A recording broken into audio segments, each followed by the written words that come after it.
Assalamualaikum warahmatullahi wabarakatuh.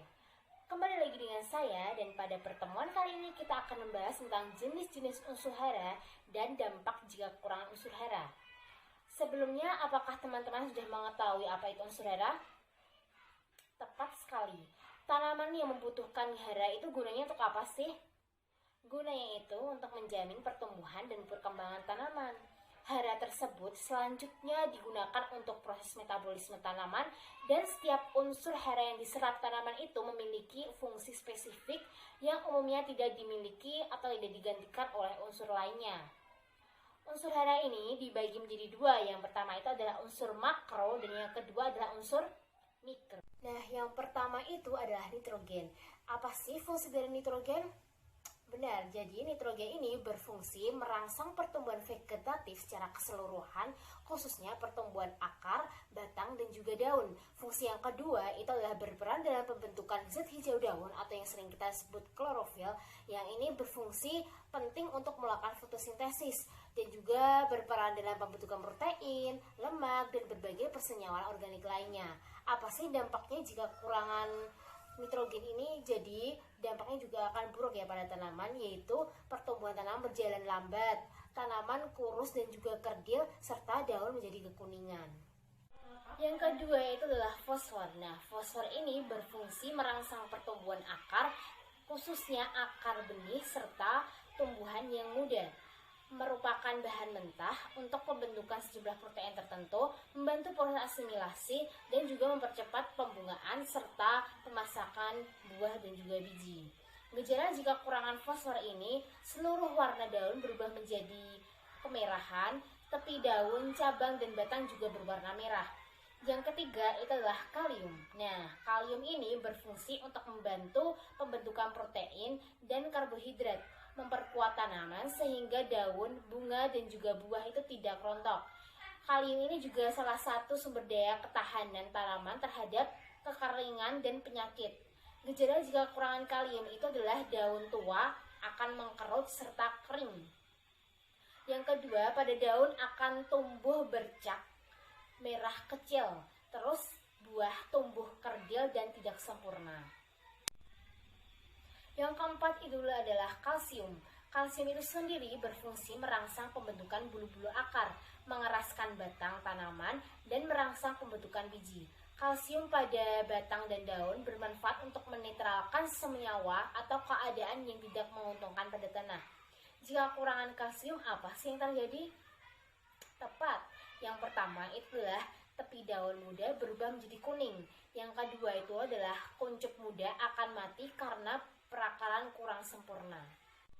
Yang kelima ini adalah magnesium. Nah, magnesium itu sendiri berperan dalam pembentukan zat hijau daun, karbohidrat, lemak, dan senyawa minyak yang dibutuhkan pada tanaman, dan juga berperan dalam transportasi fosfat di tanaman. Jika kekurangan magnesium ini berdampak pada daun mengalami kerusakan dan gagal membentuk klorofil, dan juga daun mengering dan sering langsung mati. Daya tumbuh biji menjadi berkurang. Bila biji tumbuh, kualitasnya tidak akan baik. Terus untuk jenis yang keenam itu adalah sulfur atau belerang. Nah, fungsi dari sulfur itu sendiri berperan dalam pembentukan bintil akar dan juga membantu pertumbuhan anakan tanaman. Jika kekurangan sulfur itu berdampak pada tanaman, warna daun muda berubah menjadi hijau muda, tidak merata, sedikit mengkilap, agak keputihan, dan juga pertumbuhan tanaman itu akan melambat menjadi kerdil, kurus, dan berbentuk pendek. Nah, itu dia adalah jenis-jenis unsur hara makro. Selanjutnya kita akan membahas tentang unsur hara mikro. Apa sih unsur hara mikro itu? Ya, benar sekali. Jadi unsur hara mikro itu unsur hara yang dibutuhkan tanaman dalam jumlah yang tidak terlalu banyak. Berbeda dengan makro ya. Kalau makro tadi adalah yang lebih banyak, kalau yang unsur hara mikro ini tidak terlalu banyak dan juga bervariasi tergantung jenis tanaman itu sendiri. Nah, jenis-jenis dari unsur hara mikro itu yang pertama adalah klor. Nah, klor ini berfungsi untuk memperbaiki dan meningkatkan hasil kering tanaman seperti tembakau, kapas, kentang, dan juga sayuran-sayuran lain. Tanaman jika kekurangan klor ini akan berdampak pada daun agak keriput, terus pemasakan buah berlangsung lambat, tanaman menjadi kering dan kurang produktif. Pada unsur yang kedua itu adalah besi atau Fe. Nah, ini berfungsi dalam pernafasan tanaman dan pembentukan zat hijau daun atau yang disebut klorofil. Nah, apa sih dampaknya jika kekurangan besi atau Fe ini? Nah, jika tanaman kekurangan besi, maka tanaman akan berwarna kekuningan dan juga pertumbuhan pun akan terhenti. Unsur mikro yang ketiga itu adalah mangan. Nah, mangan ini berfungsi untuk memperlancar proses asimilasi dan juga memperlancar kerja enzim. Jika kekurangan mangan, maka tumbuhan juga akan lambat dan berwarna merah dan juga kekuningan. Unsur mikro yang keempat adalah tembaga.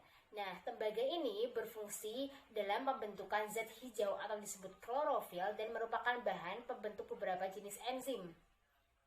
Jika kekurangan tembaga, maka ujung daun tidak merata serta pertumbuhan pun juga akan terhambat. Nah, yang kelima itu adalah seng. Seng ini berfungsi dalam pengaktifan beberapa jenis enzim pada tanaman. Jika tanaman itu kekurangan seng, maka daun berlubang dan juga kering. Daun berwarna kuning kemerahan serta tanaman menjadi kerdil. Unsur mikro keenam itu adalah boron. Nah, ini berfungsi mengangkut karbohidrat ke dalam tubuh dan membantu bagian tanaman-tanaman untuk tumbuh aktif. Apa sih jika kekurangan boron ini?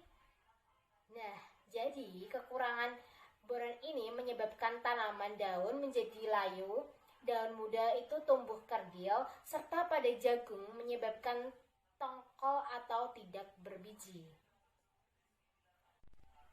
Nah, itu dia adalah penjelasan dari unsur hara dan dampak-dampak jika kekurangan unsur hara. Terima kasih sudah mendengarkan penjelasan pertemuan kali ini. Dari saya cukupkan sekian. Wassalamualaikum warahmatullahi wabarakatuh.